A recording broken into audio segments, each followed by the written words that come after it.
Bonjour, c'est Argos. Vous connaissez forcément tous la désastreuse campagne de Russie de Napoléon en 1812 qui a précipité la fin de son empire. Au début de l'été 1812, c'est la fleur au fusil qu'un peu plus de 400 000 hommes de la Grande Armée traversent le Niémen en direction de Moscou. Vos descendants seront on ne peut plus fiers de dire « Il y était » À Moscou, à Moscou, à Moscou, à Moscou. L'armée du tsar Alexandre Ier, commandée par l'audacieux général Koutouzov, ne fait pas le poids. Demandez à vous voir, général Koutouzov, parce que je suis très mécontent. Le 14 septembre de la même année, Napoléon arrive enfin à Moscou, une ville vidée de ses habitants et de ses vivres. Votre Majesté, tous les Russes ont quitté la ville. Tous les Russes? C'est impossible. Le tsar est retranché à Saint-Pétersbourg alors que Napoléon attend de sa part une capitulation qui ne viendra jamais. Si bien que, le 18 octobre, l'empereur ordonne l'évacuation de la ville dans le plus grand désordre. Quels sont les ordres? Les ordres? Sergent, il n'y a plus d'ordre. Il n'y a plus rien qui vaille. Seriez-vous aveugle?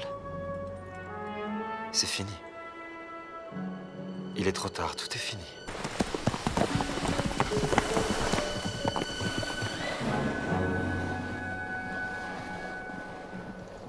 En novembre, ce qu'il reste de la Grande Armée se retrouve bloqué dans sa retraite par un fleuve, la fameuse Bérésina.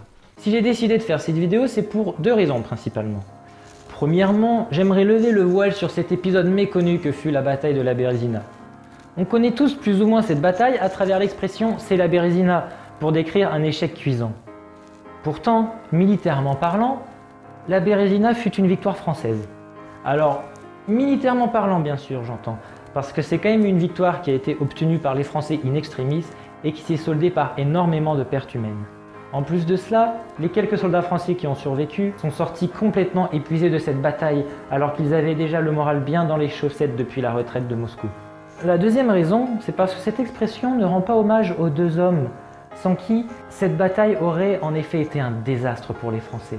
Deux hommes qui, par leur seul courage et leur seul charisme, ont réussi à redonner espoir à toute une armée qui se voyait déjà mourir. Je veux parler du maréchal Ney et du général Éblé.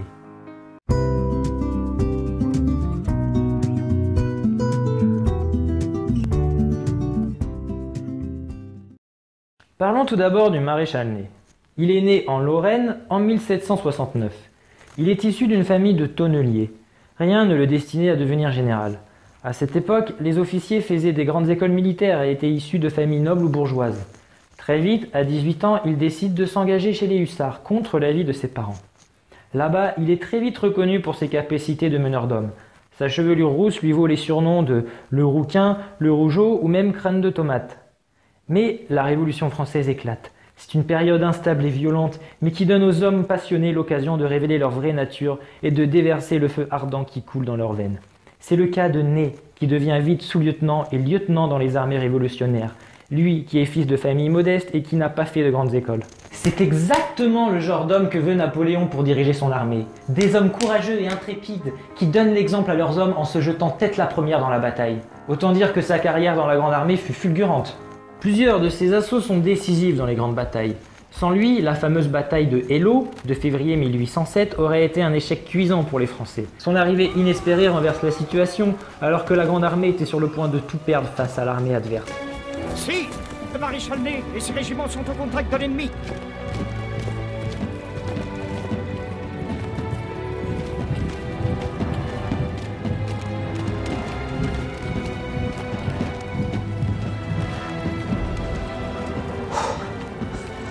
Nous sommes passés à deux doigts du désastre.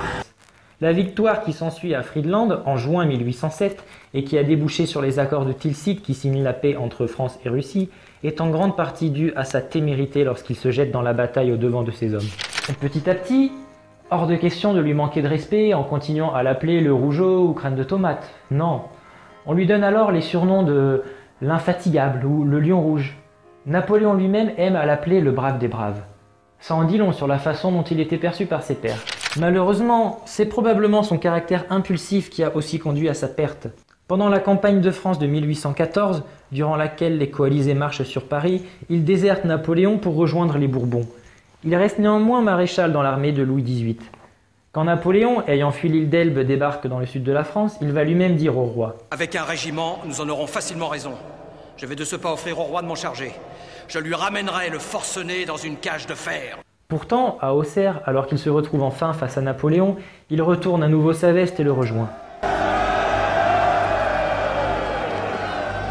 Vous avez raison, sire. Il y a encore loin jusqu'à Paris. Il participe après cela à la bataille de Waterloo. Il prend la tête d'une charge de cavalerie inconsidérée durant laquelle les cavaliers sont décimés par les tireurs anglais. Victor Hugo décrit cette charge et rend largement hommage à Ney dans la reconstitution qu'il fait de la bataille dans Les Misérables. Ney se rend compte trop tard de son erreur et fait alors tout pour mourir lui aussi sur le champ de bataille, dans le feu de l'action comme cela a toujours été son souhait. Ce qui lui vaut ces paroles qu'il aurait lancées à ses hommes durant la charge. Avec moi, soldats! Venez voir comment meurt un maréchal de France! Malheureusement, il est fusillé le 7 décembre 1815. Plus aucun gouvernement ne veut de lui à cause de ces changements de camp incessants. J'ai passé un peu de temps sur le maréchal Ney, mais c'était quand même l'un des 27 maréchaux d'Empire, et en plus c'est quand même une personnalité importante de l'époque napoléonienne. Ça aurait été donc dommage de parler de lui sans évoquer ses quelques faits d'armes. Je vais passer un petit peu moins de temps sur le général Éblé. Éblé était plus destiné à devenir officier. Il naît en 1758 d'un père lui-même officier. Il sert très jeune dans le régiment d'artillerie de son père. Il devient capitaine en 1791.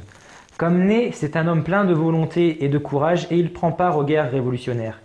Il se fait remarquer par le futur empereur Napoléon alors qu'il sert dans l'armée d'Italie, dont Napoléon est le général en chef durant la campagne dite Première campagne d'Italie, de 1796 à 1797. Revenons-en maintenant à la Bérésina et à ces dizaines de milliers d'hommes acculés contre le fleuve. Éblé est alors entre autres en charge du commandement d'un groupe de pontonniers. Il va lui-même plonger le premier dans l'eau gelée pour montrer l'exemple et aider ses hommes à construire un pont de fortune. Pendant ce temps, Ney prend lui-même un fusil à la main et part se battre au milieu de ses hommes pour couvrir Éblé et ses pontonniers des escarmouches russes. Les pontonniers travaillent sans relâche durant 2 jours et 1 nuit. Leur labeur est long car ils n'ont emporté que très peu d'outils lors de leur retraite.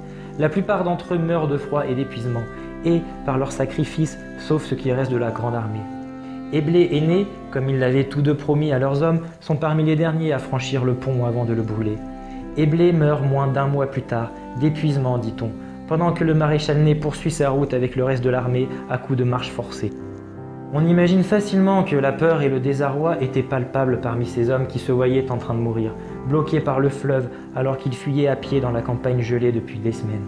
On ne peut alors qu'être fasciné par ces quelques généraux qui se démarquent du lot et qui, même en face d'une mort certaine, sont capables de garder leur sang-froid et de transmettre leur énergie à des milliers d'hommes qui ont perdu l'espoir et la force de vivre.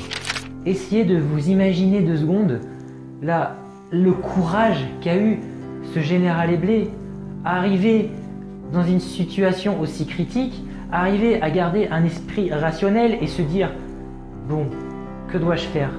J'envoie ces milliers d'hommes à une mort certaine. Je vais probablement moi aussi y laisser ma vie, mais par ce sacrifice, je vais sauver des milliers d'autres personnes. » Il faut quand même un caractère bien trempé pour arriver à de telles réflexions dans une situation a priori sans issue. Imaginez-vous aussi le maréchal Ney qui, par le simple fait de sa présence au milieu de ces hommes, les inspire à poursuivre la bataille. C'est ça qui me fascine chez les généraux de Napoléon. Ce sont ces quelques hommes qui, par leur charisme, sont capables de soulever les foules et de leur permettre de faire des choses dont ils ne se seraient jamais sentis capables.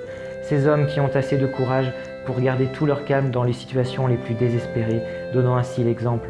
Un exemple tellement puissant que les soldats sont prêts à suivre une seule et unique personne jusqu'en enfer tellement ils l'admirent.